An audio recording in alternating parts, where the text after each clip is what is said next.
Magandang araw sa inyong lahat. Aking ipapahayag ang aking kaalaman patungkol sa lindol. Ang paglindol ay isang natural na pangyayari na dulot ng pagkalaw ng mga tectonic plates sa ilalim ng lupa. Gayunpaman, may mga pagkilos at gawain ng tao na maaaring magpalala sa epekto ng lindol o magdulot ng iba pang sakuna, tulad ng malawakang pagmimina, pagputol ng puno, at hindi tamang konstruksyon ng mga gusali. Upang maunawaan natin at masolusyonan ang kawalan ng pag-iingat at kapabayaan ng tao, ay maaari nating gawin sa kalikasan ang mga sumusunod. Una, pagtigil o paghigpit sa mapanirang aktibidad ng tao. Regulasyon sa pagmimina at quarry.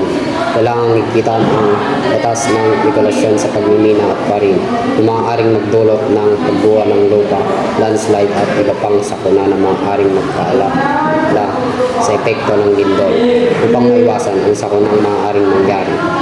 Pangalawa, matatag at ligtas na infrastruktura. Pagtatayo ng mga gusali ayon sa magandang kalagayan. Siguraduhin ang mga gusali, tulay at iba pang infrastruktura ay nakatayo sa tamang kalagayan na kayang makayanan ang mga lindol. Dapat ang ating mga gamit na ginagamit para sa mga paggawa ng mga gusali ay ligtas at pinagkakatiwalaan. Pagpaplano ng lungsod at bayan para sa mga lugar na maaaring may posibleng panganib. I-promote ang tamang pagpaplano ng mga urban na malapit sa mga area na magdudulot ng mga panganib, kagaya ng mga bahay na nasa ibaba ng kabundukan at mga malalapit sa ilog upang mabawasan ang panganib ng pinsala sa mga tao at ari-arian sa panahon ng lindol na maaaring magdulot ng pagbaha. At kamalayan sa kaligtasan, pagsasanay at pag-aaral sa maaaring gawin pag may panganib. Ang pagsasanay at edukasyon sa mga komunidad tungkol sa mga dapat gawin bago, habang at pagkatapos ng lindol, tulad ng paghahanda ng emergency kit, pagkakaroon ng evacuation plans at pagsunod ng earthquake drills. Ito ang mga planong ito ay magreresulta ng mas maayos na paghahanda at pagpapanatili sa kaligtasan ng bawat isa. Pagpapalaganap ng impormasyon tungkol sa epekto ng lindol.